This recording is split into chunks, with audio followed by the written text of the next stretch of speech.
Olá, eu sou Montanha. E eu sou o Ramon. E eu sou o Edu. E você está ouvindo o Dev na Estrada. What's a webcam?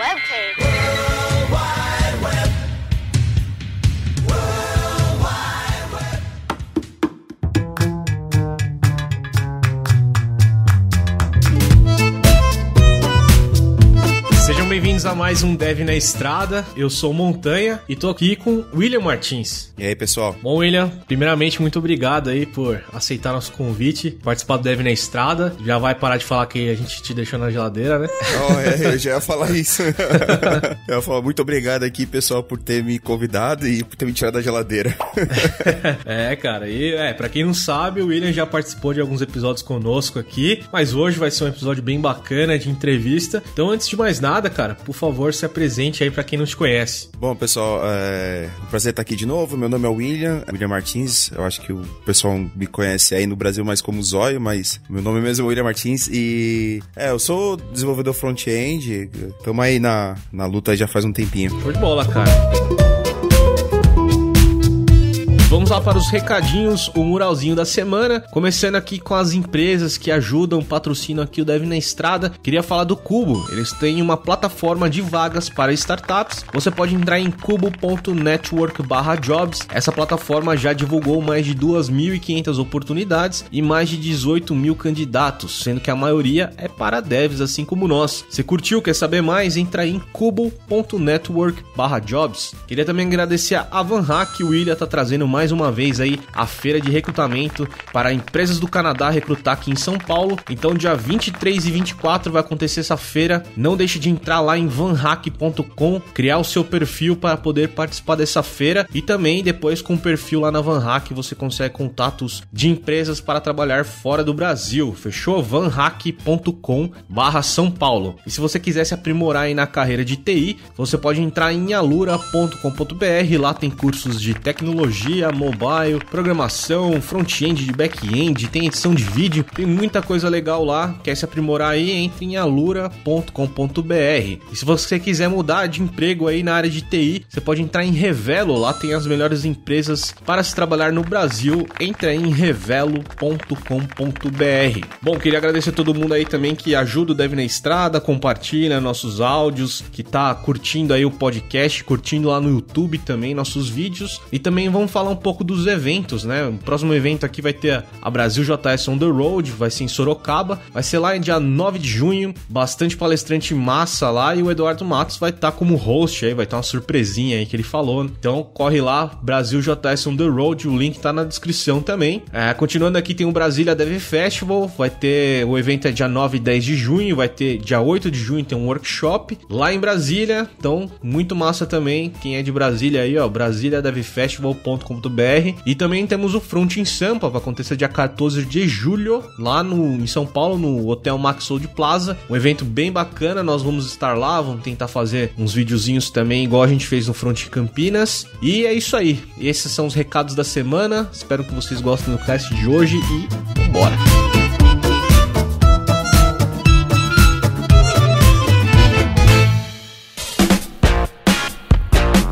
Bom, hoje vai ser aquele cast de entrevista, então a gente vai começar com aquela perguntinha básica que a gente sempre faz, que é pra você contar pra gente, cara, como é que você começou, né, nessa estrada aí, como é que você começou a curtir tecnologia, a curtir computador, enfim, como você começou nessa vida de drogas aí.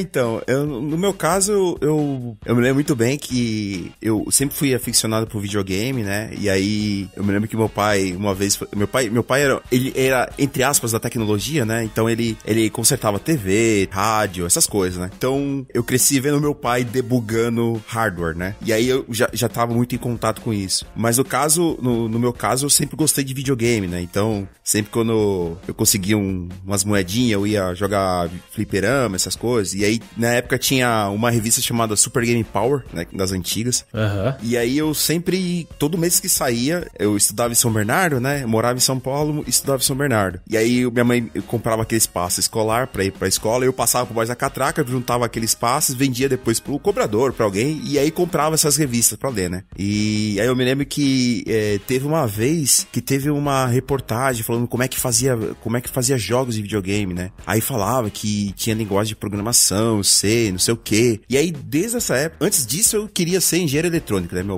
Na época, alguém perguntava pra mim, falava assim, o que você quer ser quando crescer? Eu falava, eu quero ser motorista de ônibus ou engenheiro eletrônico. Olha o range, né? Mas eram as duas possibilidades que você via ali, né? Então. Você tinha ali que você ia pra escola e você tinha a parte do seu pai trabalhando com a parte de eletrônica, né? Então. E aí nessa, eu vi que pra fazer jogo de videogame você precisava programar em C na época, né? Eu me lembro claramente que eles falavam programação C. Falei, nossa, um dia eu quero aprender isso, né? E aí reservou, isso ficou no limbo por um tempo, né? Aí teve uma época meio que obscura na minha vida, que não lembro o que aconteceu comigo, mas quando eu fiz 14 anos, eu comecei a trabalhar, e aí eu trabalhava de office boy no metrô, né? Uhum. E aí eu me lembro que meu primeiro emprego, meu primeiro salário, eu fui e comprei um Nintendo 64, né? Olha aí. Um Super Mario Bros. Eu me lembro que o meu vale-refeição era maior que meu salário. Eu vendi meu salário, na época o salário mínimo era R$100, aí eu ganhava R$192, era muito dinheiro pra minha idade. E eu conseguia mais 200 de vale-refeição, era muito dinheiro, meu pai era muito feliz comigo nessa época. E aí que eu fiz? Aí eu vendi meu vale-refeição e comprei videogame. E eu fui nessa, né? Aí, o que aconteceu? Eu não sei o que aconteceu, eu me perdi Que assim, meus pais meu pai e minha mãe são de Pernambuco, né? É aquela clássica história do nordestino que vai pra São Paulo, exato, tentar a vida, né? Assim, meu pai e minha mãe, assim, eu não morei na favela, assim, né? Mas eu morava num lugar que era humilde, né? Então, eu fui ter sala na minha casa, né? Eu fui ter um terceiro cômodo, vamos dizer assim, depois que eu casei, né? Uhum. Então, sempre teve aquela vida privada, assim, meu pai nunca me deu nada, assim, de presente muito, sei lá, videogame, essas coisas, né? Meu pai nunca me deu essas coisas, porque ele não tinha condições, né? E aí, eu não sei, a vizinhança que eu tinha, né?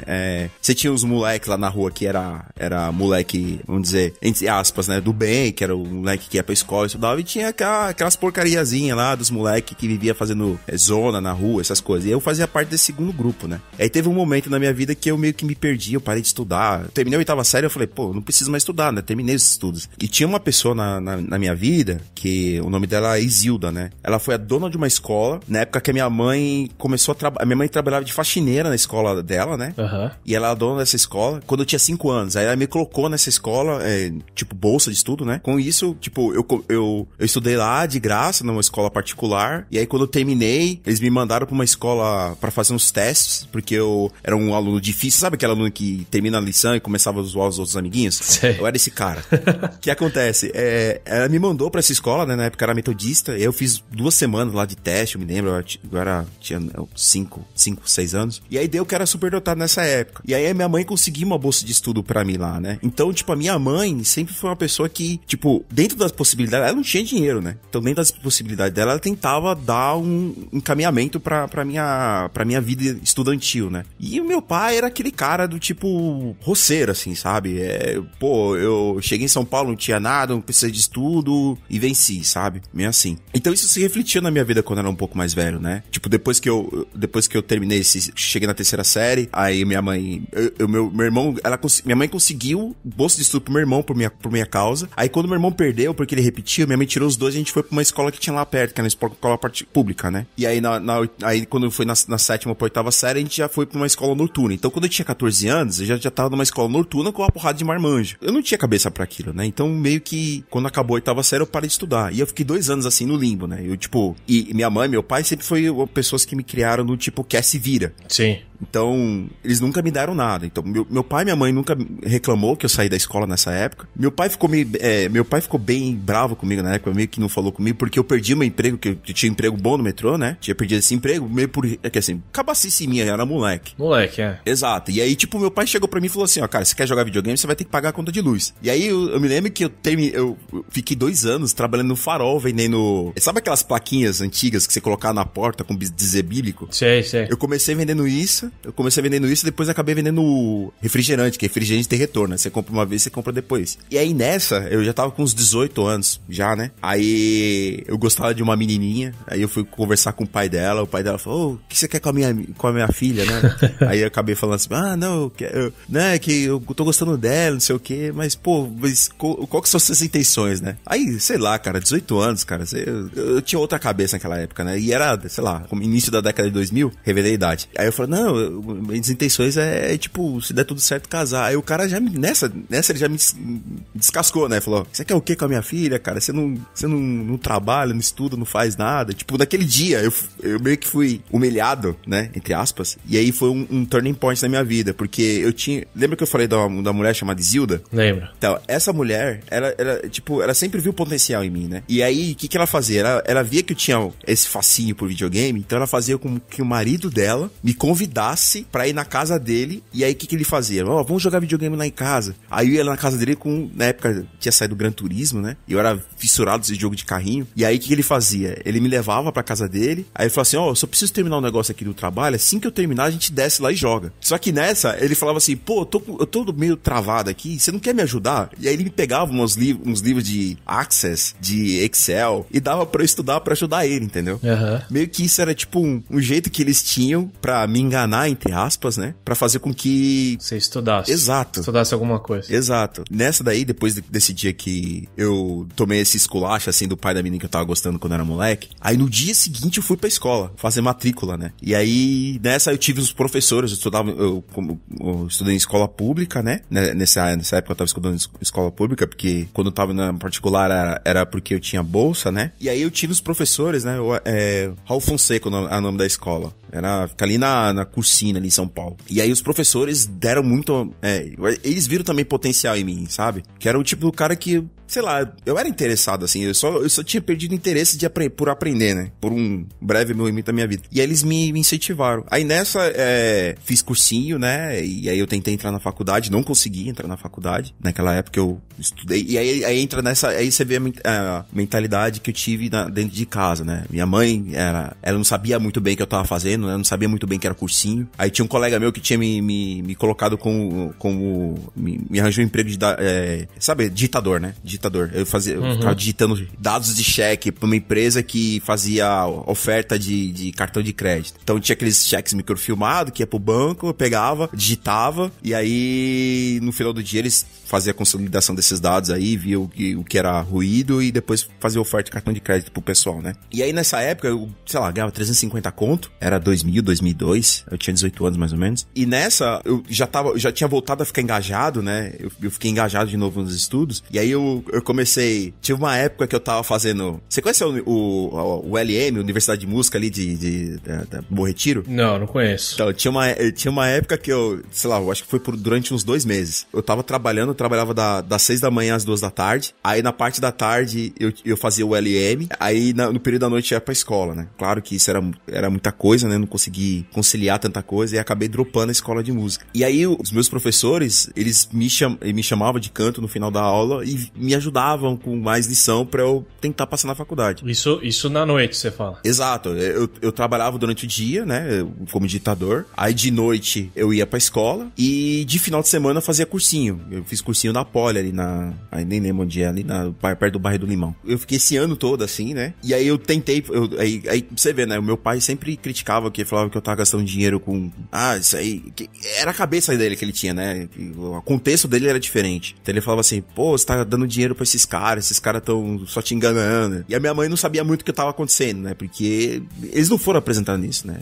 Foi muito influência dos meus professores. E aí, quando eu não passei, né? Eu prestei pra FUVEST e Unicamp. Eu passei na primeira fase, mas bombei na segunda fase nas duas. A minha segunda fase na Unicamp foi um desastre. Eu quase zerei quase tudo. E nessa, quando eu voltei pra casa com o resultado, né? Meu pai chegou pra mim e falou, tá vendo? Eu te falei, pô, esses caras só estavam querendo roubar seu dinheiro, não sei o quê. Só te enganou, gastou dinheiro à toa. E isso foi muito complicado pra mim, né? Foi muita força de vontade, sabe? E eu sempre tive esse negócio de querer fazer ciência da computação, né? Porque eu tinha esse negócio do passado, porque meu sonho um dia era ser programador de jogo de videogame. E aí, faz um fast forward mais 2 anos, aí eu entro na faculdade. Eu comecei a fazer faculdade de sistemas de informação, né? No Mackenzie. Também, também isso foi uma outra epopeia, né? Minha situação na época também não era fácil, porque, tipo, meus pais tinham se separado, aí minha mãe tinha ido morar em Diadema, eu queria morar com meu pai, que eu era mais chegado do meu pai na época, mas meu pai chegou pra mim e falou, olha, quero arranjar outro e vai cuidar da tua mãe. E aí eu fui pra Diadema com a minha mãe. E aí, lá onde eu morava em Diadema, era a favela mesmo, né? E aí eu fiquei meio deprê por um tempo, mas aí eu me lembro que isso foi até engraçado. Eu tava trabalhando em outro lugar, né? Aí, cabeça de moleque que eu tinha na época, eu forcei ser mandado embora pra ter dinheiro pra comprar um PlayStation 2, né? Olha só. Quem nunca? Né? Isso foi 2 semanas antes de eu me mudar pra Diadema, né? Aí nessa eu tava dando tchau pros meus amigos que eram os meus amigos da minha adolescência, né? Aí um colega meu falou assim, cara, eu vou fazer tech, cara.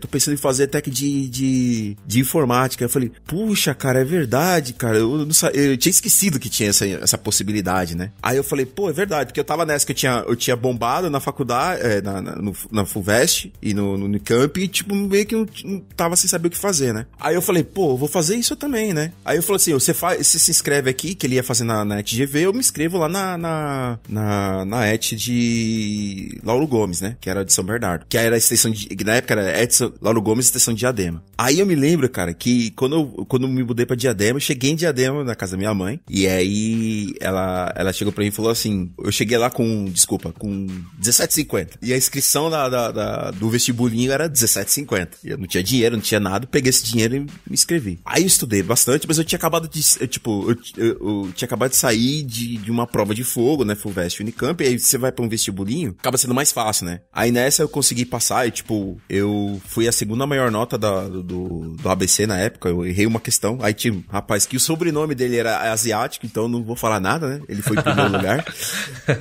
Eu ia falar isso, mas é preconceito? Não é preconceito, foi um fato, tipo, o cara foi o primeiro lugar. E aí nessa eu fiz a faculdade, né?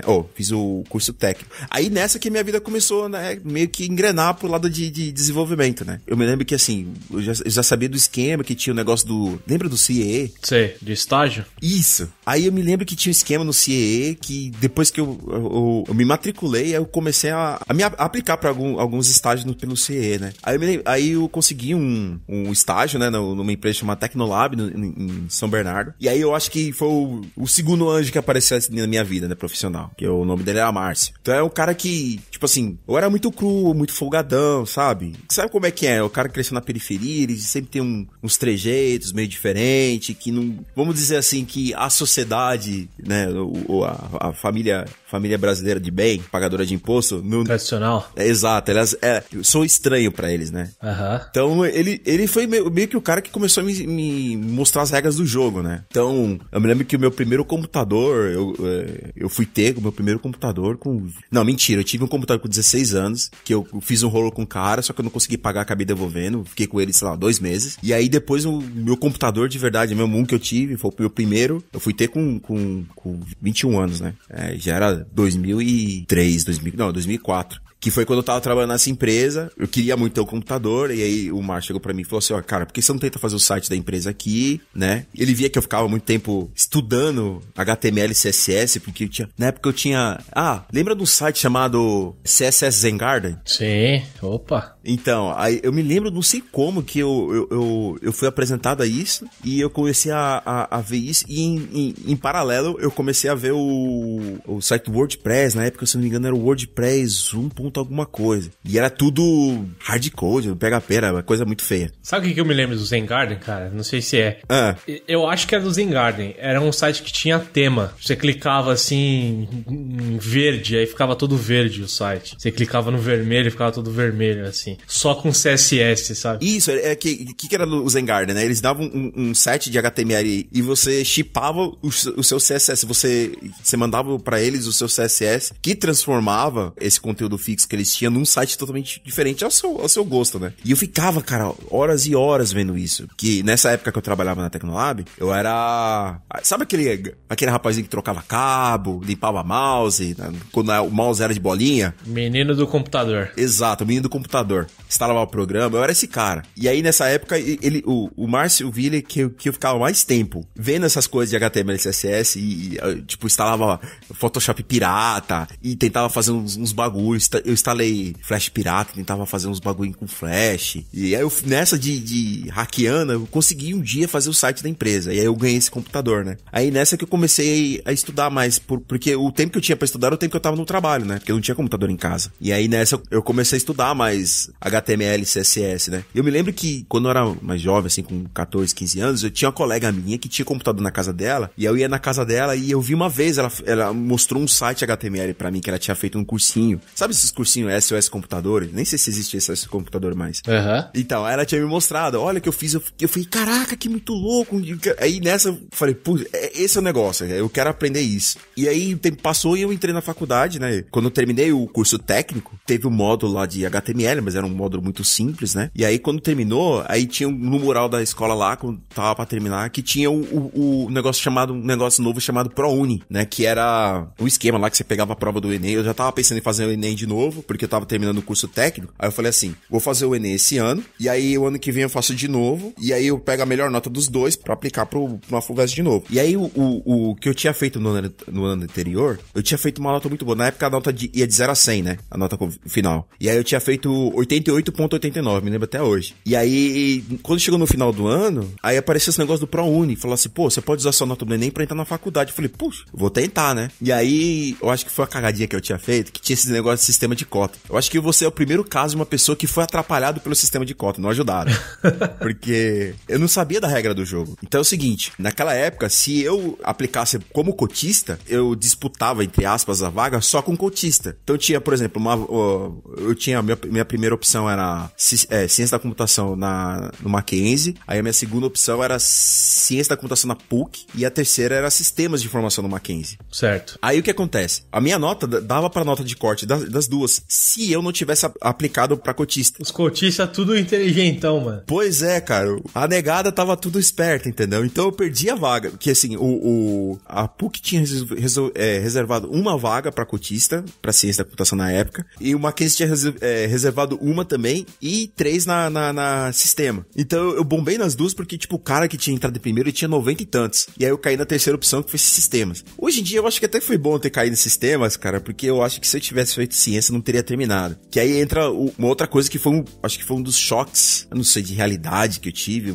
acho que foi um dos mais fortes, assim, né? Porque, dado todo esse background que eu te dei, tipo, eu vivia meio que, né, no meio da maloca, né? E aí, tipo, eu me lembro, cara, claramente que no primeiro dia, assim, eu não fui a primeira semana, né, de aula, porque eu tava querendo evitar trote, né? Certo. E aí, na segunda semana, eu fui na segunda-feira pra faculdade. E aí, o caminho da estação Santa Cecília pra entrada da faculdade é, tipo, uma caminhada de uns 10, 15 minutos. E eu fui andando, tinha cara andando na minha frente, né? E aí, eu acho que foi a primeira vez que eu fui apresentada pra essa nova realidade, assim, né? Que os caras da minha frente estavam conversando de uma balada que os caras tinham gastado R$300 no whisky, sabe? Isso pra mim foi um choque tão grande na época, porque eu falei, caraca, meu, R$300 é, tipo, o que eu ganhava na época, R$300 por mês, né? E isso foi um choque pra mim, né? E aí, tipo, logo em seguida... Foi pra facu de Playboy. É, né, cara? É um choque de realidade, né, cara? E, tipo, eu acho que quem tá ouvindo a gente e não tem esse contexto da minha infância hoje em dia eu acho que talvez não seja mais assim, porque o mundo tá mais conectado, as pessoas se conhecem mais, sei lá. E eu nunca fui um cara de balada, então eu nunca, sei lá, eu nunca entrei em contato, eu nunca tive contato com essas pessoas que tivessem muito dinheiro, exceto essa mulher que era dona da escola que sempre me incentivou, sabe? Sempre foi meu anjo da guarda, assim, nos estudos. E aí, nesse meu primeiro dia de aula, cara, eu sentei na aula e a minha primeira aula que eu fui assistir era a aula de cálculo. E o professor já tinha dado conteúdo na semana anterior. Então, foi até engraçado que eu sentei lá na sala, no fundo, né? E aí o professor foi falando um monte de coisa que eu nunca tinha ouvido na minha vida, assim, sabe? Falando de derivada, de não sei o quê. E eu falei, meu Deus, o que eu tô fazendo aqui? Eu acho que eu não vou voltar mais aqui.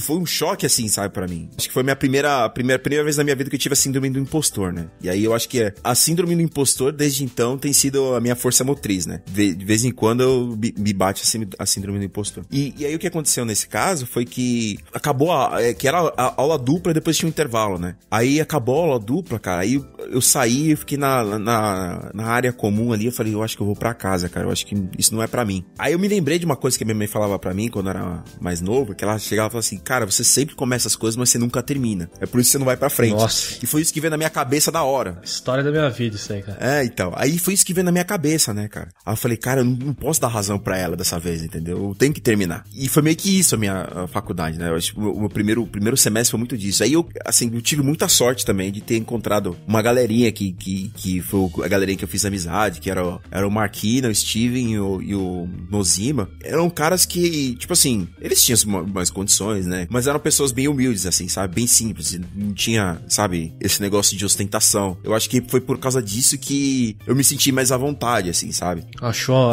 a sua turma ali, né? Legal. Foi. Eu achei minha turma. E aí nessa a gente fez a faculdade praticamente todo junto, né? E foi legal porque eu me lembro que na faculdade, na época, tinha entrado 120 alunos no total, né? De sistema de informação naquele ano. E daquela turma, 8 pessoas terminou a faculdade sem nenhuma DP. Caraca.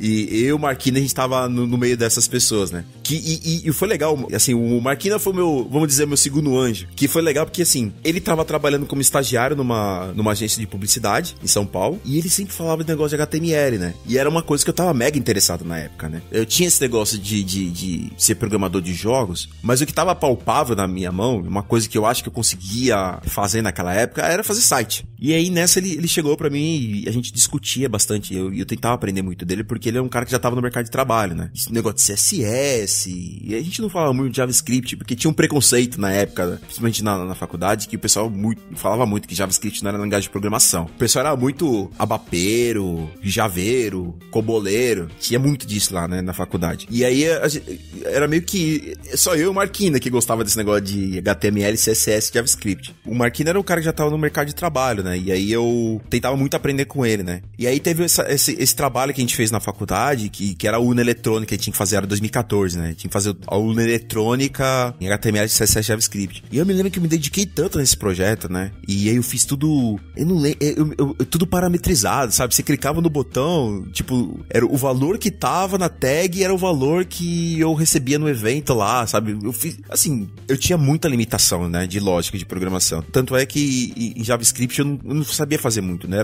Nessa época eu era um cara que, por incrível que pareça, eu programava muito C, né? E eu tava até procurando um emprego pra trabalhar com C. E aí nessa o Marquina me convidou pra entrar nessa agência, né? O mais engraçado é que foi uma bifurcação, assim, tipo... Sabe quando você tá jogando um RPG que tem um ponto na história que você define o alinhamento do seu personagem? Uhum. Então, eu acho que foi esse momento pra mim, porque eu tinha uma proposta pra trabalhar como programador de firmware numa fábrica da Coca-Cola, em C, ou trabalhar nessa agência como estagiário. Ou você ia estar em outro caminho, né? Se você escolhesse... Eu ia estar fazendo outra coisa totalmente diferente. Isso aconteceu na minha vida também quando eu... Bom, sou de Indaiatuba, né? Aqui do interior de São Paulo. E aqui na cidade não tinha muito... Ainda não tem, né? Tipo, emprego com tecnologia é bem difícil, sim. Mas tem muita fábrica aqui. Muita empresa. Muito trabalho como ferramenteiro. Como que fala?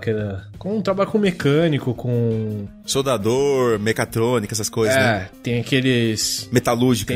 Tem a parte eletrônica disso, mas todo voltado para essa área industrial. E eu quase entrei, acho que na P&G, na Tigre, alguma coisa assim. Se eu entrasse, acho que eu estaria fazendo... Eu estaria, acho que numa área meio que eletrônica, mas sei lá, eu ia estar operando um torneiro mecânico eletrônico, sabe? Alguma coisa assim. Uhum. Talvez o nome desse podcast seria Torneiro na Estrada, né? Então, aí nessa, e o Marquina sempre me incentivou, né, cara? Eu sou muito grato a ele, né? Porque ele era o cara, assim, eu acho que talvez uma pequena parcela do pessoal que tá ouvindo a gente vai se identificar com o que eu tô falando. Pelo fato de eu estar estudando numa faculdade, que era uma faculdade, entre aspas, de gente que tinha condições, e eu trabalhava também numa empresa que antigamente era um laboratório de análises clínicas, então tinha muita gente estudada lá, né? Então eu sempre fui cercado de pessoas muito mais inteligentes que eu, e o meu biotipo, como você sabe, eu sou negão, o meu biotipo era incomum naquela área, né? Então eu sempre, trocando em miúdos, eu sempre me vi o único negro do ambiente, né? Uhum. Tanto é que foi difícil achar gente nessa minha empreitada na minha carreira que dividisse os mesmos anseios, o mesmo background, né? Exato. Pela minha afinidade que eu tinha com Marquina, né? Aí eu acabei indo pra lá, né? Acabei entrando lá. E ele foi um cara que me ajudou muito, assim, sabe? Apesar dele ser mais novo que eu nunca tive muito desse de... Exceto uma pequena fase da minha vida, e aí eu já vou entrar nela, eu nunca tive esse orgulho, assim, sabe? De querer ser. Eu sempre tentava aprender com os outros, né? Uhum. E aí, eu entrei nessa empresa, né? Nessa agência de publicidade. E lá nessa época eu já tava trabalhando como analista de suporte na empresa que eu tava anteriormente. E aí, pra virar pra área de front-end, né? Que foi que eu já comecei programando, já comecei como front-end, né? E aí eu troquei esse trampo pra ser estagiário nessa empresa, porque eu queria muito. E detalhe, faltava 3 meses pro meu casamento. Deu um passinho pra trás. Então, eu fiz comprometi por esse certo período, porque eu tava... assim, você ter certeza daquilo que você quer, né? Sim. Então, se você for ver na minha cabeça, eu já tinha o meu mindset voltado pra área de tecnologia desde quando eu tinha 8 anos, né? Uhum. Mesmo sem saber exatamente o que eu ia fazer. E aí eu comecei a trabalhar nessa empresa, eu comecei como júnior, fui crescendo. A empresa na época tinha 2 andares, 70 funcionários, Cara, e assim, antes de você continuar, eu só queria dar um pouco mais de importância pra isso, porque é muito importante, cara, isso daqui, porque eu já tive amigos, até um cara que fez faculdade comigo, que ele passou por essa situação, e não foi nada fácil, cara, porque ele tinha um background aí, a gente pode falar plano de fundo, né? Eu realmente não sei como falar. Ele tinha também uma história de vida e também umas coisas ao redor dele que era difícil ele dar esse passo pra trás também. Então ele também morava eu acho que ele morava no Capão Redondo, ele já também pagava contas na casa dele, ajudava os pais, ajudava a família. Ele tinha ele não podia se desprender do que ele tinha, né? E o sonho dele era trampar com tecnologia também, com front-end, com site, com back-end, enfim, com tecnologia. E ele trampava na área de atendimento, cara. Ele trampava numa empresa grande de aviação, né? Tipo, deve ter começado baixo, mas ele trabalhava já há 5, 6, 7 anos. Então, assim, por mais que ele não ganhasse horrores, mas só de 7 anos de dissídio, sei lá, ou de bom trabalho, ele já tinha um certo salário ali, né? Não devia ser alto, não lembro, não cheguei nesses méritos com ele, mas era muito difícil, cara, pra ele dar esse passo pra trás, assim. Era até um pouco mais forte que ele, porque além de ter que querer, tinha essa parte de, pô, eu tenho conta pra pagar, eu moro longe, né? Eu tenho que ajudar meus pais. Enfim, ele tinha toda uma condição, mas foi super importante, assim. Só resumindo, no final ele conseguiu, assim, mas não foi na hora, não foi... A gente chegou a acabar a faculdade e ele ainda não tinha conseguido isso, mas mais pra frente, depois ele conseguiu. Não desistiu desse sonho, desse objetivo, mas ele conseguiu, mas foi essencial, cara. E eu lembro de ter uma conversa com ele que era essencial ele dar espaço pra trás, cara. Ele teve que dar espaço pra trás pra dar vários pra frente, entendeu? Então. Então, parece que é uma coisa pequena que você fez, mas é realmente importante. Deve ter sido muito, muito importante pra você também dar espaço pra trás pra poder alcançar mais coisas na frente, né? Então. Inclusive, eu já dei, sei lá, eu já tinha alguns amigos meus que estavam nesse mesmo perrengue. Simplesmente dando o meu testemunho de vida pra ele com relação ao que eu fiz no passado, foi de uma forma ou de outra uma ajuda pra eles, né? Inclusive, eu acho que, sei lá, alguém pode estar ouvindo isso aí e pode se identificar com isso também, pode estar nessa mesma situação, né? Porque é complicado quando você tem boleto pra pagar, né, cara?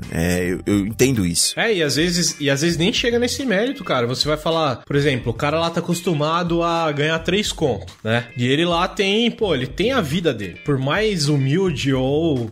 Enfim, a gente não precisa entrar no mérito das contas que ele tem pra pagar e tal, mas ele tem a vida dele, cara. Sei lá, com essa grana aí, ele paga o carrinho dele, consegue ter as namoradinhas dele, sei lá, ele compra o videogame dele, qual for que seja, cara. Você dá espaço pra trás, é difícil, cara. É muito difícil. É verdade. É difícil em qualquer situação. Você pode pegar um cara, o cara ganha 10 mil reais. Aí você fala assim, você quer ganhar 7? Ó o pequeno passo pra trás que ele tem que dar. Se ele quer ganhar 7, mas trampar num lugar melhor e tal, eu tenho certeza que mais que 50% das pessoas vão pensar muito, mais 3, 4, 5 vezes por causa de R$1.000, R$2.000, sabe? É, verdade. E aí, nessa época, né, eu falei, cara, assim, teve o meu sogro também que me ajudou bastante, né? Ele tava indo pra Mogi Guaçu, que ele tinha se aposentado e ele tava de saco cheio de cidade grande. Ele falou, cara, você vai casar com a minha filha, então eu deixo essa casa com você. Aí já me ajudou, porque já deu pra dar um golpe do baú e não pagar aluguel, né? E aí, tipo, aluguel já era uma preocupação que eu não tinha, né? Então foi um pouco mais fácil pra mim dar esse passo pra trás. Porque, tipo, sabe quando as coisas, sei lá, o universo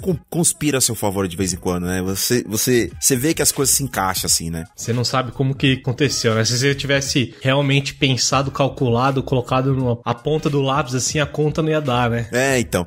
E engraçado é que, assim, essas coisas que foram acontecendo na minha vida foram me dando coragem pra meter as caras cada vez mais, né? A primeira foi, tipo, quando eu entrei na ITEC, a segunda foi quando eu entrei quando eu decidi fazer o ProUni, né? Inclusive eu fui da primeira turma que se formou no ProUni, né? Quando eu fui pra entrar na faculdade, agora quando foi pra dar esse passo pra trás pra entrar nessa agência de publicidade pra ser programador. E aí eu comecei a, tipo, dar uma melhor lá dentro, né? Comecei como estagiário e fui crescendo lá dentro, né?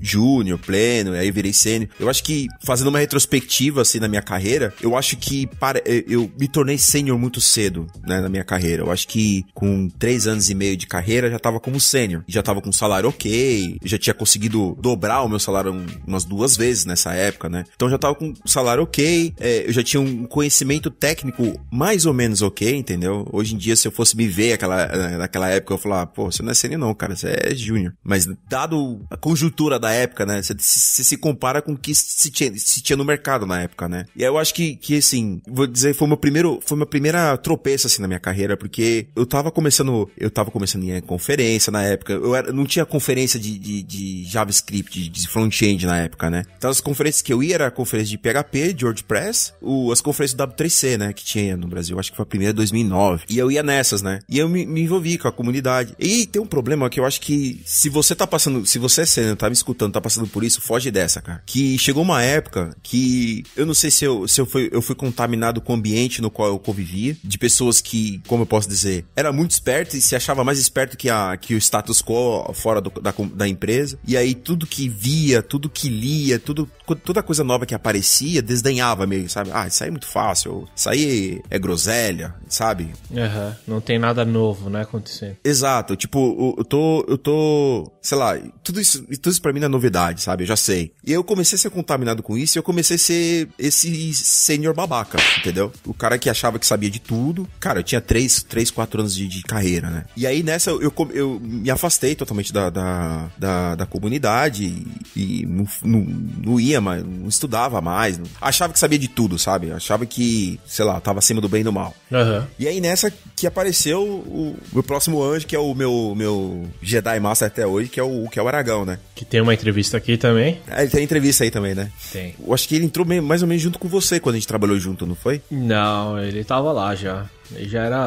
Ele já era uma estrela quando eu cheguei. Então, e aí sim, sabe quando tem aquele cara que só a presença dele já faz você ser melhor? O Aragão era esse cara. E o legal pra mim foi que eu aprendi muito com ele, assim, sabe? O Aragão era o cara que, sei lá, a gente tá falando que 2010, 2011, era um cara que já falava, já tinha posts complexos sobre JavaScript naquela época, sabe? Posts que não era trivial de você ver na língua portuguesa, das entranhas do JavaScript, assim, sabe? Event loop, essas coisas do JavaScript que, sei lá, hoje em dia até não é fácil de se ver povo falando sobre isso na língua portuguesa. E era um cara mega inteligente e eu colei nele, assim, sabe? E nessa mesma época foi a época que eu tinha terminado a faculdade, né? Eu tava estudando sobre web semântica e aí eu, Marquina e mais dois amigos meus, os 4 que era a nossa, entre aspas, gangue lá a gente fez o TCC sobre web semântica, aí a gente tirou 10 no TCC, né? E a professora tinha me convidado pra continuar meus estudos, né? Aí eu falei, poxa, onde eu vou continuar esses estudos? Aí ela chegou pra mim e falou, olha, você pode continuar em Franca, né? Que era uma federal que tinha em Franca. Você podia fazer PUC, mas era R$1.500 por mês e era, sei lá, metade do meu salário na época. Ou você faz no ITA. E pra mim, cara, quando ela falou ITA, eu falei, nossa, é intangível, né? Uhum. Não sei, é esse complexo de inferioridade que você sempre se coloca, né? Você se acha, poxa, eu lá. Eu te entendo.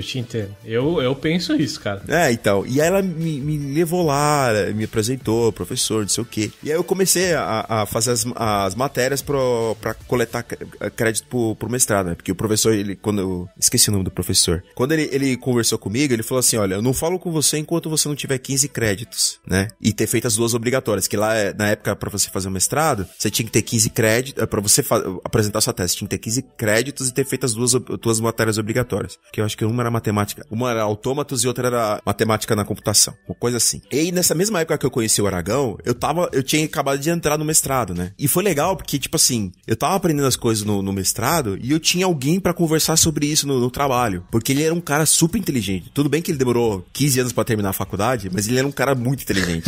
Desculpa aí, Aragão. E aí, isso foi me dando de novo foi trigando de novo essa paixão por ser desenvolvedor, né? Mas eu ainda tinha essa prepotência de ser o cara que achava que sabia demais, né? E aí, nesse meio tempo, eu virei coordenador lá, né? E acabei tomando conta do pessoalzinho lá, mas eu meio que fiquei na minha zona de conforto e dali eu não saí, né? E aí foi nessa que em 2014 teve aquele corte lá da empresa lá e eu fui uns do The Chosen One. E aí eu acho que foi o momento que, quando eu me vi no mercado de novo, né? Foi o momento que eu coloquei o pé no chão, né? Que aí eu achava que eu fazia, acontecia. E aí quando você tá de novo no meio da selva, aí você para pra pensar, né? Assim, eu acho que se eu não tivesse sido mandado embora, eu acho que eu nunca teria evoluído tanto na minha vida quanto eu evoluí depois disso. Cara, querendo ou não, né, eu tô stalkeando o seu LinkedIn aqui, querendo ou não, são mais de 7 anos. Só na mesma empresa. E se você pegar a web, né, 2007, cara, ó, 2006 era um garoto ainda. Comecei acho que em 2004 a trabalhar com internet, né? E você entrou em 2007, cara. 2014, maluco, o que mudou nessa época aqui? De 2007 a 2014, mudou coisa pra caralho. Então, e aí quando eu saí da empresa, eu meio que me vi de novo, deu aquele choque de realidade, né? E eu vi de novo que eu precisava correr atrás do preju, né? Tipo, voltar a me conectar com a comunidade, né? E aí eu achei um trampo pra trabalhar como terceiro na Telefônica por um projeto lá, por um tempo. E aí eu peguei esse trampo aí, agarrei porque o boleto tava chegando, né? Tinha que pagar as contas. E nessa época, é lógico, você tá 7 anos dentro de uma empresa, você... recebeu uma bolada. Exato, mas eu não sei, cara. Não sei, cara. Pobre é uma bosta, viu, cara? Vou te falar. Eu tinha acabado de comprar um apartamento, né? Aí eu peguei toda essa bolada que eu recebi e eu meti pra reformar o apartamento, né? E aí vocês vão ver daqui a alguns minutos que isso foi uma cagada. E aí, beleza, eu acho que eu vou falar o nome de uma pessoa aqui, por favor, bipa, tá? Você me ajudou bastante. Na época, assim, a gente nem conversava muito dentro do trabalho, né? E eu nem tava esperando que você fosse entrar em contato comigo depois que tivesse saído da empresa, né? E aí você me indicou uma empresa pra trabalhar, né? Pra fazer entrevista. E foi nessa que eu conheci o...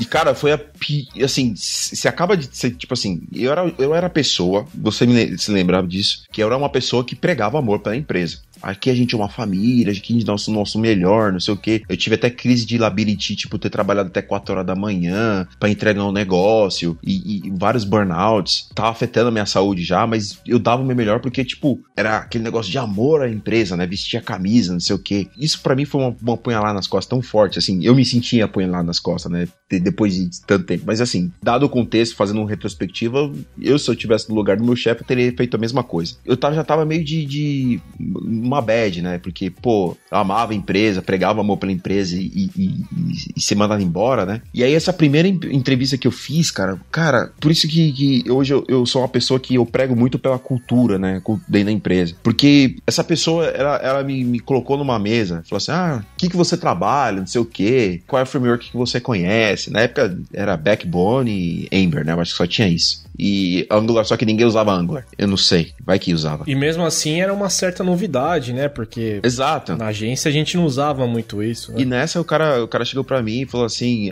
senta lá com o front-end, né? Ele vai te explicar, né? Primeiro que a minha entrevista foi com 2 back-ends e o CTO, né? Não faz sentido nenhum. E as perguntas foi meio tipo, tentando me desafiar, você consegue fazer tal coisa? Você consegue fazer tal coisa? Eu acho que você não consegue, sabe? Nesse nível. E aí eu fiz a entrevista e tudo, e depois que acabou essa entrevista, entrevista, ele chegou pra mim e falou assim, vou ver aí um dia, vou te dar o feedback. Mas se eu esquecer, me lembra. Tipo, eu acho que isso mostra o desdém, né, que a empresa tem. Eu espero que essa cultura não existe ainda mais, né, no mercado brasileiro, de não valorizar a pessoa que tá dispondo de tempo, né, pra ser avaliado. Porque você ser entrevistado, quer queira, quer não, você tá vulnerável ali, né? As pessoas estão te testando, né? E você, como uma empresa, você deve fazer com que o tempo dessa pessoa que foi gasto seja, assim, se você não vai pegar a pessoa, dá um feedback pra que ela venha melhorar como profissional, né? Sim. Não fazer o que foi feito. E aí o que aconteceu comigo é que eu fiquei numa bad nessa depois, né? E aí eu meio que perdi o chão, né? Que foi logo a primeira entrevista que eu fiz logo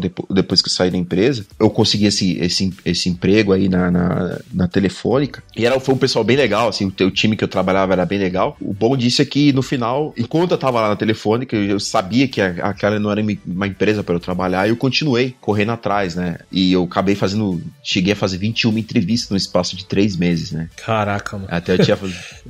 lembra que eu brincava no grupo do Telegram falando que eu ia fazer um talk sobre as coisas que eu aprendi com 21 entrevistas, né?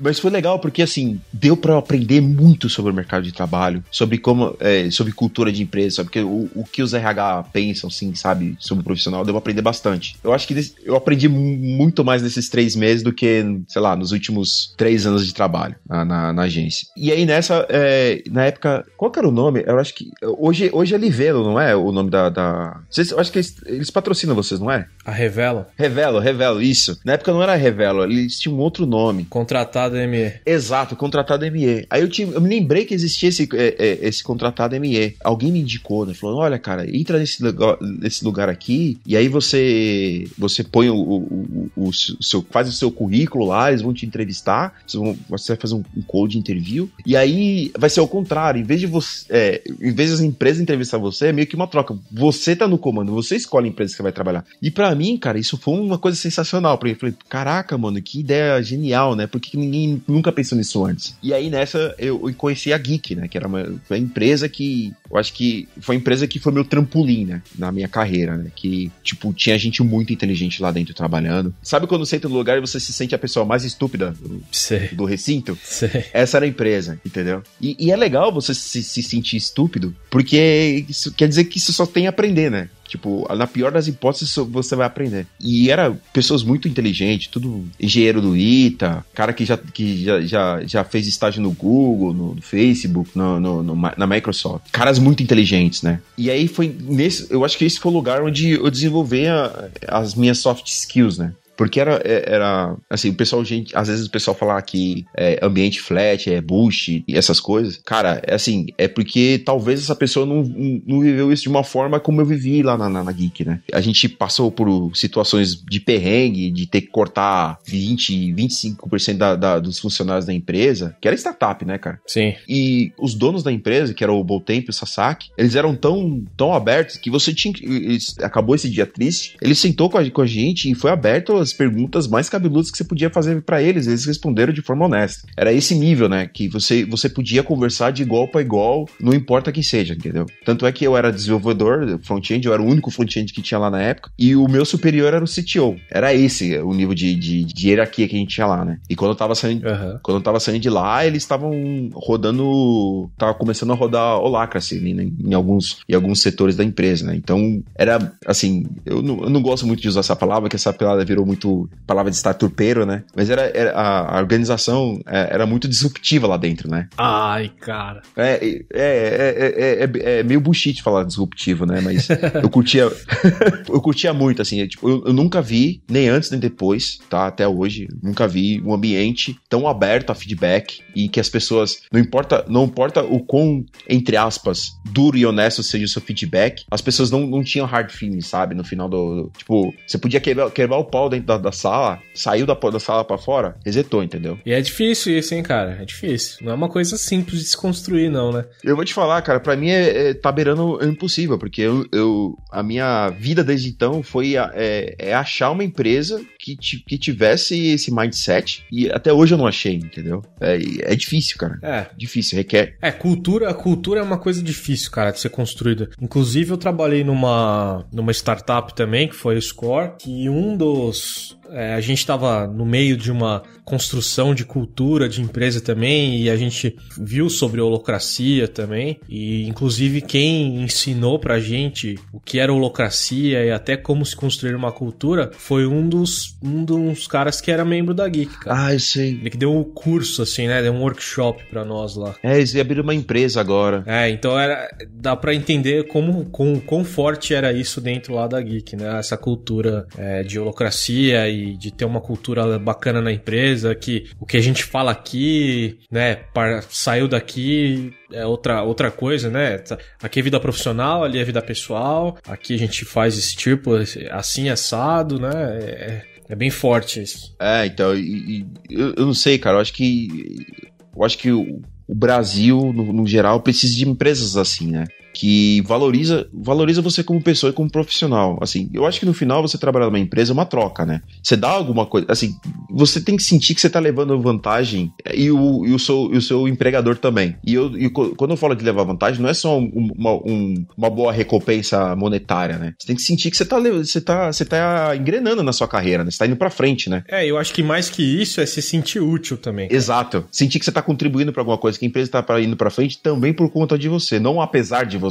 Exatamente. E aí, cara, eu acho que a Geek, por um tempo, ela teve debaixo do holoforte das empresas que queriam contratar gente boa, porque o processo seletivo deles era muito difícil de entrar, né? O processo seletivo pra entrevista, né? Na época era muito difícil. Tanto é que eu entrei e saí, eles não tinham contratado um outro front-end. E nessa, eu comecei a ser assediado no LinkedIn, né? Eu não lembro quando eu acabei trocando... me lembro agora. Eu tinha um amigo meu, o Márcio Crepax, que ele tava trabalhando em Berlim, e ele chegou pra mim, Zóio, a gente tá precisando de alguém aqui pra trabalhar aqui na empresa. Eu me lembrei de você, cara, você não quer tentar trabalhar aqui, né? Aí pra mim foi um choque, né? Porque, poxa, eu nunca tive inglês bom. Isso foi uma dos feedbacks que eu recebia na FBIS, que era algo que eu precisava melhorar, né? Como profissional, que tinha que ter o inglês. E eu acho que por ter o meu mindset ter sido muito fechado, eu achava que eu não precisava aprender, que só me jogar no meio do fogo e aprender, né? E aí foi um choque pra mim, né? Porque a água começou a bater na bunda. Aí nessa eu troquei meu currículo pra inglês, né? No LinkedIn. E aí eu mandei pra ele. E aí nessa eu comecei a receber ofertas, né? E aí eu fiz essa entrevista, cara. Cara, imagina... Ainda bem que, assim, pode soar meio racista, mas ainda bem que eu sou preto, que se nessa época, se você fosse olhar pra minha cara no meio da entrevista, eu ia estar vermelho, cara, se eu não fosse preto, cara. Sério, cara. Porque o cara era nativo. É normal, né? O cara tava fazendo... E a minha conexão na época não tava muito boa, né? Era uma entrevista via Skype. E, cara, eu travava muito, cara. Meu inglês era muito ruim, cara. E eu tentava... Eu dei 250% de mim. E saiu... Assim, na minha cabeça, o inglês era de um lord britânico, mas quando abria a boca, era de um jamaicano, sabe? Jamaicano. Foi nessa aí que você fez o esqueminha do Rock Balboa lá? Não. E aí, eu vou entrar nessa. E aí, nessa, cara, eu falhei miseravelmente, né? Meu colega falou pra mim, olha, cara, o cara falou que ele gostou muito de você tecnicamente, mas comunicação é algo muito importante e isso em inglês não dá. Isso foi em julho de 2015. E nessa, né, cara, eu já tinha recebido uma proposta pra trabalhar remoto pra uma empresa americana em janeiro, e aí eu comecei a ser pingado algumas vezes por empresas do exterior, né? Aí eu cheguei pra minha esposa e falei assim, olha, tá acontecendo isso e a gente precisa decidir se a gente embarca nessa ou não. Cara, nessas horas eu dou graças a Deus por ter a esposa que eu tenho, né? Porque ela, eu não sei se era louca o suficiente ou ela não tinha noção da encrenca que ela tava entrando, ela topou. Aí eu cheguei pra ela e falei o seguinte, era julho, né? Eu falei, vou ficar esse ano inteiro estudando inglês, e aí quando for dezembro eu começo a procurar ativamente para trabalhar fora. Se a gente conseguir, beleza, a gente vai. Se a gente não conseguir, eu dou 6 meses pra gente conseguir. Se a gente não conseguir 6 meses, a gente esquece essa história e a gente toca a nossa vida aqui no Brasil. E aí nessa eu recebi, não tinha dado, foi em julho, quando foi no finalzinho de agosto, eu recebi um contato do pessoal da Rocket Internet aí no Brasil, pra fazer parte de uma equipe aqui eles tinham acabado de comprar uma empresa aqui em Berlim, eles estavam montando um time em Berlim. Eles não estavam achando front-end aqui, aqui e estava querendo pegar front-end do Brasil pra levar pra lá. Aí nessa o cara me falou, você topa? Eu topo. E aí eu fiz a primeira entrevista lá, né, que foi em português, lá na sede da Rocket. E aí eu passei, e aí o cara falou assim, e aí, como é que tá seu inglês? Aí nessa já tinha uns 2 meses de Duolingo, que eu tava fazendo Duolingo, né? Não tinha dinheiro pra fazer, não tinha sobrado dinheiro pra pagar um curso de inglês, eu tava no Duolingo. O cara chegou pra mim e falou assim, e aí, como é que tá seu inglês? Eu falei, Tá aqui, ó, 20% de proficiência no Duolingo. Tava meio assim, sabe? Eu falei, olha, eu me lembro que eu falei pra ele assim, olha, seguinte, se você me jogar, assim, eu não sou fluente, se você jogar no meio de Manhattan, eu não morro de fome. Foi assim que eu falei pra ele. Porra, aí até eu. Vou comer cachorro quente todo dia. Pois é. Aí ele falou pra mim assim, olha, eu vou te dar 1 mês pra você fazer entrevista com o pessoal lá, nesse meio tempo você ripia aí, né? Aí nessa eu contratei uma professora que ela morava no mesmo prédio que eu tava morando, e aí nessa eu ia, tipo, de manhã, eu ia... Aí você falou assim, minha filha, eu tenho entrevista aqui 1 mês, se vira. Exato, foi exatamente isso. Essa pica é sua agora, toma aí. E ela me ajudou, cara, assim, a gente começou a fazer as aulas de inglês, e quando chegou perto no dia da entrevista, tem esse detalhe, né? Nesse dia eu vi aquele vídeo, que eu acho que foi o vídeo que eu coloquei naquele, que eu mencionei naquele Society agora, não lembro, né? Naquele podcast. Que era como a sua linguagem corporal diz sobre você, né? Que é uma mulher que fala sobre a sua linguagem corporal, e ela começa com uma tese que os seus hormônios influenciam na sua linguagem corporal, e ela começa com uma tese que talvez a sua linguagem corporal, se você fizer o modo inverso, pode influenciar os teus hormônios, né? E aí ela ensina esse truque de você fazer pose de poder, né? De empoderamento, né? E aí eu fiz, cara, pode soar meio que holístico, religioso, mas, cara, funcionou pra mim. E aí, no dia que eu fiz a entrevista, a minha entrevista era mais ou menos 10 horas da manhã. Acordei 8 horas da manhã, fui fazer aula de inglês pra simular a entrevista. E aí eu simulei a entrevista com a professora, que era tipo assim, ela morava no prédio do lado. Aí eu simulei a entrevista com ela me corrigiu algumas coisas, ela falou, cara, dá pra te entender, vai que é sua, que é Brasil. Aí eu fui, quando 2 minutos de começar a entrevista, coloquei uma música do Racionais na minha cabeça, no ouvido. Cara, é aquela que começa, vamos acordar, sabe? Eu acho que você não sabe. Aí, depois o editor põe aí um pouquinho.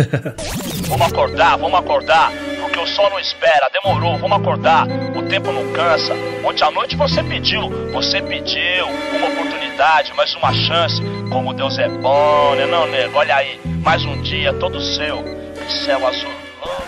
E aí eu coloquei ele essa música no ouvido, aí eu tava sozinho dentro de casa, né? Aí eu fiquei de frente pra parede, assim, levantei os braços, assim, como se fosse Rock Balboa, e eu fiquei ouvindo essa música, assim, e eu, tipo, você pode, você consegue, sabe? Tipo, aquele bagulho de autoajuda. Pô, a música do Rock Balboa é mais da hora, hein? Pois é, cara, mas é que mas eu sou mais do gueto, assim, né? Então na época eu tava meio conectado com esse negócio, né? Então eu coloquei essa música, assim, pra meio que dar um pumper up, né? E aí eu fui fazer entrevista. E funcionou, porque tirou o meu nervosismo no começo, né? E aí, até tentei fazer... Sabe como é que eu sou, né? Tentei fazer umas minhas piadinhas lá. Tipo, o cara... Piadinha em inglês? Exato. É porque quando o cara perguntou pra mim, can you see me? Aí eu falei, yes, I can see you. Aí ele perguntou pra mim assim, I cannot see you. Aí eu liguei a câmera, aí eu já mandei, now you can see my pretty face. Tentando quebrar o gelo, né? A primeira entrevista foi ok. E aí eu me lembro, cara, que eu acho que foi o meu pitch que fez eles me sei lá, fazer o culture fit, né, com a empresa, foi você não tá me vendo, mas eu tô fazendo várias aspas com as mãos aqui. E aí foi que o cara chegou pra mim e falou assim, por que eu devo te contratar, né? Aí eu respondi, cara, se você tá querendo contratar alguém que faça as coisas rápido, sem erro e não questiona, sabe? O cara que heads down, eu não sou esse cara. Se você quer contratar alguém que vai aprender, que vai dar o seu melhor e vai ajudar os outros, né, a ter um hype em cima das coisas que fazem, cara, eu sou esse cara. E aí nessa época eu já tava mais envolvido de volta com o mundo de front-end aqui no Brasil, né? Já tava começando a arriscar dar palestra, meetup, eu dei um meetup falei sobre no meetup lá de front-end de de Campinas, tinha feito uma no GDG aqui lá do ABC, né? Aí nessa época eu já tinha começado a conhecer o pessoal na época era FEMUG e ABC, né? Mas aí no final eles viraram ABC Dev, né? Que é a minha rusga que eu tenho com o William, que ele sempre falava FEMUG e ABC, né? Eu falei, cara, tem que colocar o D porque eu sou de Diadema também. Tinha bastante pessoa de Diadema que ia lá. Você vê, né? O Diadema é marginalizado até no ABC.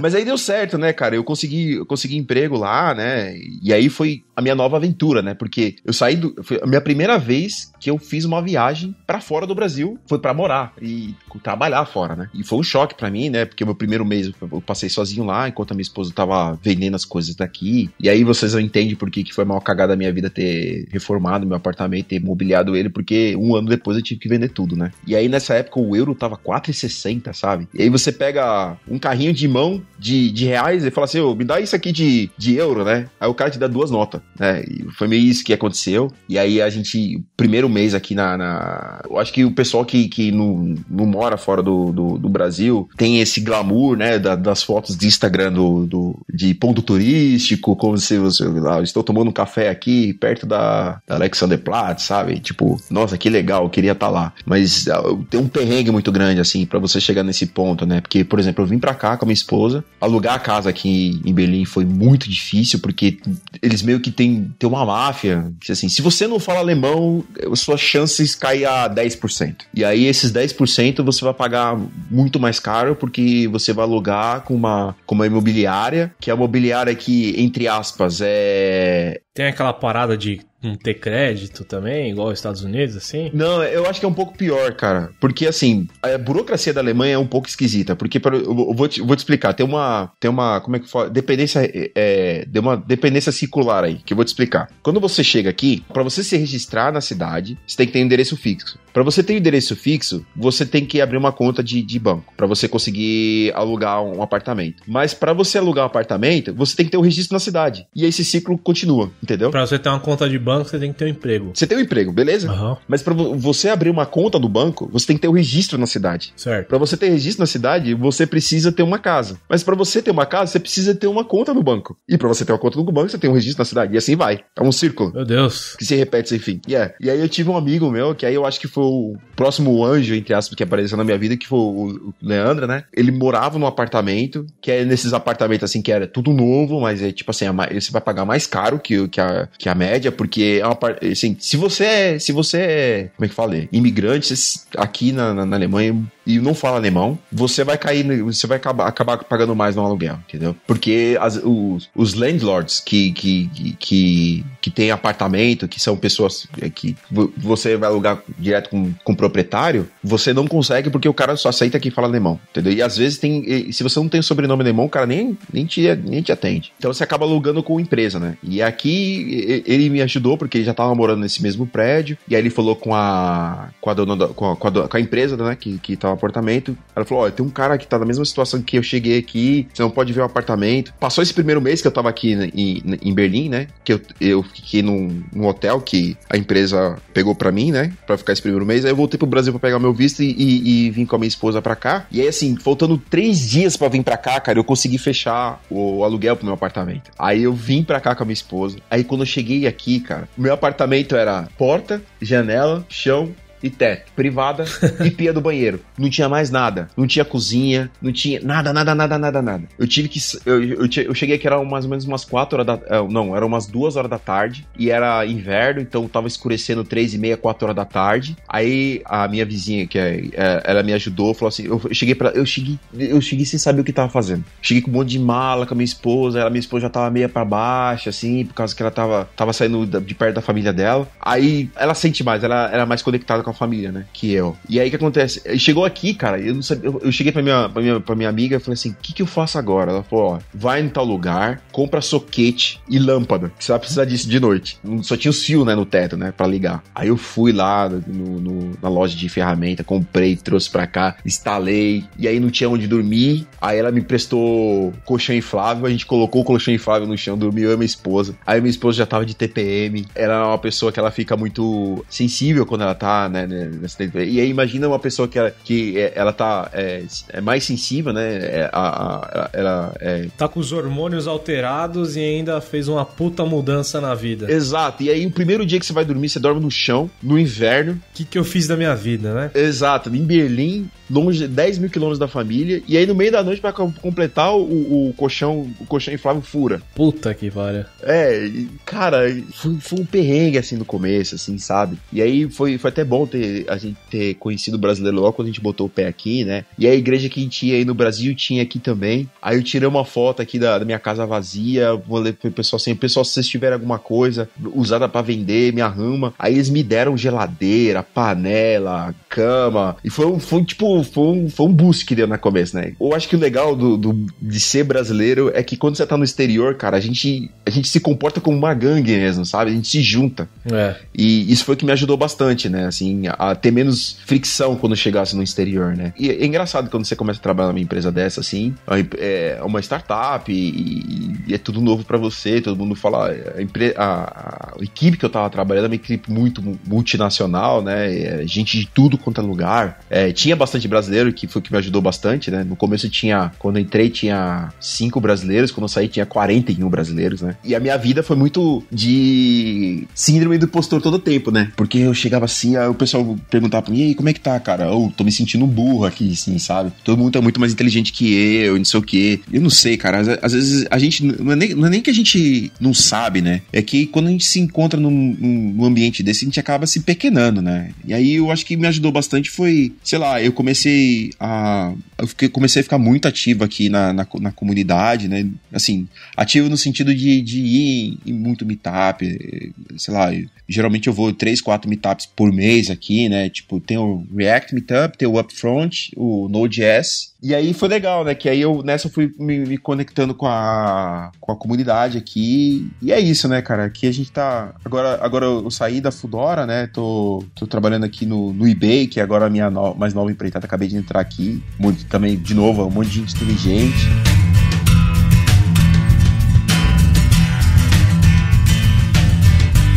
Eu acho que se tem um takeaway, né, pro pessoal que tá ouvindo, é tipo... Sei lá, cara, se tem uma coisa na cabeça, mete as caras. Você pode perceber que aí, pela minha história, muitas vezes eu achei que não dava, e aí eu meti as caras e deu certo. E aí eu acho que quanto mais você vai metendo as caras, né, mais você vai ficando confiante em meter a cara, né? É como naquele vídeo que eu te passei, é aquele fake it until make it, né? Cara, sensacional a história, né? Eu queria muito gravar com você a sua história, porque é muito legal, cara, ver... Às vezes a gente só escuta um lado bom das coisas, né? E, foi tudo fácil, foi tudo ok, tudo tranquilo. E é muito bacana ouvir sua história, porque você saiu, né, de uma realidade que, é igual você falou, você queria ser all range, né? Tipo, de motorista de ônibus a trabalhar com engenharia elétrica lá. E alcançar tudo que você alcançou, tendo suas oportunidades na vida. E não foi tipo assim, e não é uma história tipo, eu fiz porque eu sou foda e não sei o que. Não, teve pessoas importantes, chaves, né, na sua vida que fez você enxergar diferente e partir para um outro lado. Teve pontos chaves também que, igual a gente comentou, se por um acaso você tivesse, sei lá, escolhido trabalhar naquela outra empresa com C, você estaria, né, num outro caminho. Exato. É muito legal, cara.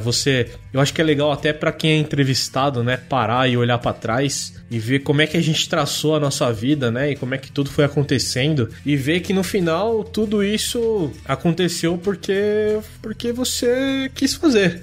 Né? Simplesmente você um dia parou, sentiu a água bateu na bunda, ou sentiu um desafio, ou o pai de uma garota que você gostava apontou o dedo na sua cara. Falou, quem é você, rapaz? Quem é você pra falar alguma coisa aqui, né? E você, realmente, cara, realmente, eu não sou... É legal que, tipo, a realidade bateu na sua cara, né? Fala assim, isso é a vida, né, mano? Isso é a vida. Exato. É assim que, por mais que não seja uma realidade linda e bonita, mas falou assim, pô, essa aqui é a vida, essas são as regras do jogo, e ou você aprende a jogar ou você não joga, né? Ou você simplesmente não joga, cara. E, pô, cara, é bem legal esse ápice de você, pô, você tá, igual a gente falou, você tava muito tempo numa empresa e, cara, muitas coisas acontecem. Hoje a gente tem essa discussão, né, de tipo, será que é importante a gente ficar tanto tempo numa empresa ou sempre tá trocando um pouco, né, de ambiente e você tá sempre ativo no mercado, o quão isso é bom, o quão isso é ruim, né? Exato. Às vezes eu paro pra pensar do tipo, sei lá, eu já trabalhei em empresas legais como o Netshoes, por exemplo. Eu falo assim, pô, será que se eu não tivesse lá até hoje, eu já não seria, talvez, um coordenador lá, alguma coisa do tipo? Estaria num cargo mais importante, mas será que isso seria bom? Ou será o que eu cheguei a fazer é melhor porque eu arrisquei, eu fui trabalhar em startup, né? Porque eu queria ir pro Canadá lá, daí eu trabalhei remoto, fui trabalhar em startup, me fudi, fui mandado embora também várias vezes. Então, assim, não dá pra saber, né? Nunca dá pra saber o que é o melhor, o que não é, mas é metendo as caras e seguindo o que você acha que você quer, que deve ser certo pra alcançar, né, cara? Então, eu acho que no final, pra mim, o que eu tenho aprendido nessa minha jornada é, primeiro, curtir a jornada, né, cara? Tipo, curte o momento que você tá vivendo, não fica ansioso. Porque eu me vi há muito tempo ansioso pelo amanhã e frustrado pelas coisas que passou, entendeu? E não tava vivendo o presente, né? E agora, cara, tipo, tô curtindo, assim, às vezes acontece algumas coisas, você tá ligado, né, na vida pessoal e que te deixa ansioso e você tem que gerenciar isso de alguma forma. Mas no final, cara, eu tento o máximo possível aproveitar o agora, né, cara? Que a jornada é essa, né? Isso aí, cara. Show de bola, então. Queria agradecer novamente você ter participado aqui, contar um pouco da sua história pra nós. Eu agradeço pela oportunidade. Cara, de coração mesmo, parabéns por toda essa história aí. Você sabe que te admiro muito, cara. Pô, é mútuo, né? Muito legal. Sua história tá longe de estar no final, a gente sabe disso. Tá só no começo. Tomara. Mas, cara, quero desejar todo sucesso aí nessa nova fase também, que não é tão nova, né? Já tá aí, vai fazer quase 3 anos, né? Mas cada vez mais, né, mudanças acontecem e é sempre bacana, cara. Então, sucesso aí pra tudo que vier. Valeu, espero que essa história tenha inspirado alguém aí pra viver a sua jornada. Com certeza, cara. Valeu, Zóio. Valeu, pessoal. Até a próxima aí.